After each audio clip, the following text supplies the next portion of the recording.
Hello বন্ধুরা, বেরিয়ে পড়লাম শিবগাদ্দির উদ্দেশ্যে মহাদেবের মাথায় জল ঢালতে। যদিও আমরা তৃতীয় সোমবারে বেরিয়েছি। এটা আমাদের ফারাক্কা ব্যারেজ, অনেক বড় ব্যারেজটা। গান্ধীঘাটে স্নান করলাম, কিন্তু সেই ভিডিও ক্লিপটা নেওয়া হয়নি, যদিও অনেক ভিড় ছিল। তার কারণে গান্ধীঘাটে এই মন্দিরটা রয়েছে, শিব ঠাকুরের মন্দির। এখানেও এসে দেখি অনেক ভিড়। এখানেও ভিডিওটা সেই মতো করতে পারলাম না, অনেক দুঃখিত যে তোমাদের দেখাতে পারলাম না, প্রচণ্ড ভিড় থাকার কারণে। এখান থেকে জল ঢেলে বেরিয়ে পড়লাম শিবগাদ্দির উদ্দেশ্যে। রাস্তা পুরো ফাঁকা, যদিও আমরা 3 নম্বর সোমবারটাতেই এসেছি। দাদা তো অনেক রেসে গাড়ি চালাচ্ছে, আমার তো ভয় ভয় লাগছিল, যদিও আনন্দ লাগছিল।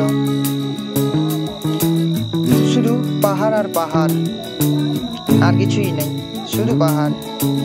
অনেক সৌন্দর্যও আছে।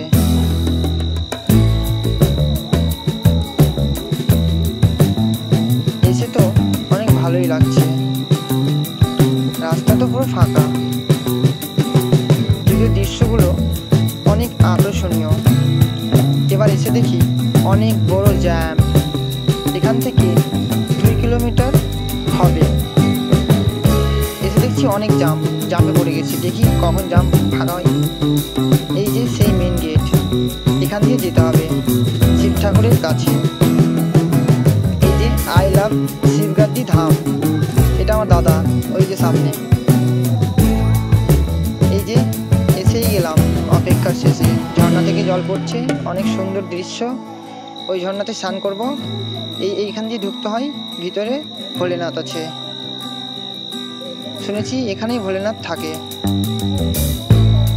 আর এটা হলো যে সিঁড়ি দিয়ে উঠতে হয়, ওর মেন গেট।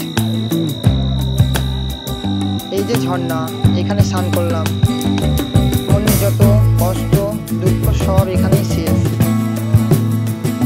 যদি ভিডিওটা ভালো লেগে থাকে তাহলে লাইক এবং কমেন্ট, সাবস্ক্রাইব করে দিন।